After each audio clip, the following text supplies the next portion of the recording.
ಹಲ್ಲಿ ಮೈಮೇಲೆ ಬಿದ್ರೆ ದೋಷ ಅಂತಾರೆ. ಆದ್ರೆ ಚಿನ್ನದ ಹಲ್ಲಿ ಮುಟ್ಟಿದ್ರೆ ಸರಿ ಹೋಗುತ್ತೆ ಅಂತಾರೆ. ಯಾಕೆ ನೋಡೋಣ ಬನ್ನಿ. ಈ ನಂಬಿಕೆಯ ಮೂಲ ಇರೋದೇ ಕಂಚಿಪುರದ ವರದರಾಜ ಪೆರಮಾಳ್ ದೇವಸ್ಥಾನದಲ್ಲಿ. ಅಲ್ಲಿನ ಸೀಲಿಂಗ್ ಮೇಲೆ ಚಿನ್ನ, ಬೆಳ್ಳಿ ಹಲ್ಲಿಗಳಿವೆ. ಈ ಕತೆ ಶುರುವಾಗೋದು ಸ್ಕಂದ ಪುರಾಣದಿಂದ. ಸೃಷ್ಟಿಕರ್ತ ಬ್ರಹ್ಮ ಒಂದು ದೊಡ್ಡ ಯಾಗ ಮಾಡೋಕ್ ಮುಂದಾಗ್ತಾನೆ. ಆದರೆ ಪತ್ನಿ ಸರಸ್ವತಿ ದೇವಿ ಜೊತೆಗಿನ ಮನಸ್ತಾಪದಿಂದ ಯಾಗಕ್ಕೆ ಅಡ್ಡಿಯಾಗತ್ತೆ. ಯಾಗಕ್ಕೆ ಅಡ್ಡಿಪಡಿಸಲು ಸರಸ್ವತಿ ನದಿಯಾಗಿ ಬರ್ತಾಳೆ. ಆಗ ವಿಷ್ಣು ಬಂದು ತಡೆದು ಯಾಗದಿಂದ ವರದರಾಜ ಪೆರುಮಾಳ ಉದ್ಭವಿಸ್ತಾನೆ. ಸರಿ, ದೇವಸ್ಥಾನದ ಕಥೆ ಗೊತ್ತಾಯ್ತು. ಆದ್ರೆ ಹಲ್ಲಿ ಎಲ್ಲಿಂದ ಬಂತು? ಆ ಕಥೆ ಶುರುವಾಗೋದು ಗೌತಮ ಋಷಿಯ ಇಬ್ಬರು ಶಿಷ್ಯರಿಂದ. ಅವರು ಪೂಜೆಗೆ ತಂದ ನೀರಿನ ಪಾತ್ರೆಯಲ್ಲೇ ಗೊತ್ತಿಲ್ಲದೆ ಒಂದು ಹಲ್ಲಿ ಬಿದ್ಬಿಡುತ್ತೆ. ಇದು ಋಷಿಗಳ ಕೋಪಕ್ಕೆ ಕಾರಣವಾಗುತ್ತೆ. ಆ ಕೋಪದಲ್ಲಿ ನೀವು ಮುಂದಿನ ಜನ್ಮದಲ್ಲಿ ಹಲ್ಲಿಗಳಾಗಿ ಹುಟ್ಟಿ ಅಂತ ಶಾಪ ಕೊಟ್ಬಿಡ್ತಾರೆ.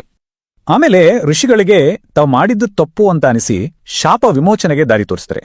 ಶಾಪದ ಪ್ರಕಾರ ಆ ಶಿಷ್ಯರು ಅದೇ ದೇವಸ್ಥಾನದಲ್ಲಿ ಹಲ್ಲಿಗಳಾಗಿ ಹುಟ್ಟಿ ಮುಕ್ತಿಗಾಗಿ ಪ್ರಾರ್ಥಿಸ್ತಾ ಇರ್ತಾರೆ. ಇದೇ ಟೈಮಲ್ಲಿ ಶಾಪಗ್ರಸ್ತ ಇಂದ್ರ ಕೂಡ ಆನೆ ರೂಪದಲ್ಲಿ ದೇವಸ್ಥಾನಕ್ಕೆ ಬಂದು ಪ್ರಾರ್ಥನೆ ಮಾಡ್ತಿರ್ತಾನೆ.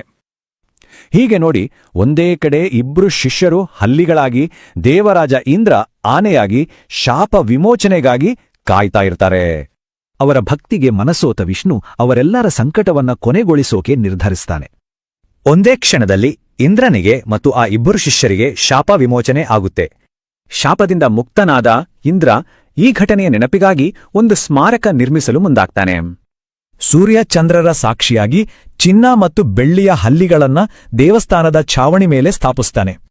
ಹೇಗಾಗಿ ಈ ಹಲ್ಲಿಗಳನ್ನ ಮುಟ್ಟಿದ್ರೆ ಆ ಶಿಷ್ಯರಿಗೆ ಸಿಕ್ಕಂತೆಯೇ ಶಾಪ ವಿಮೋಚನೆ ಆಗುತ್ತೆ ಅನ್ನೋ ನಂಬಿಕೆ. ನೋಡ್ರಲ್ಲ, ಒಂದು ಸಣ್ಣ ನಂಬಿಕೆ ಹಿಂದೆ ಎಂಥ ದೊಡ್ಡ ಕಥೆ ಇದೆ. ನಮ್ಮ ದೇವಸ್ಥಾನಗಳಲ್ಲಿ ಇಂಥ ಇನ್ನೆಷ್ಟು ರಹಸ್ಯಗಳಿವೆಯೋ.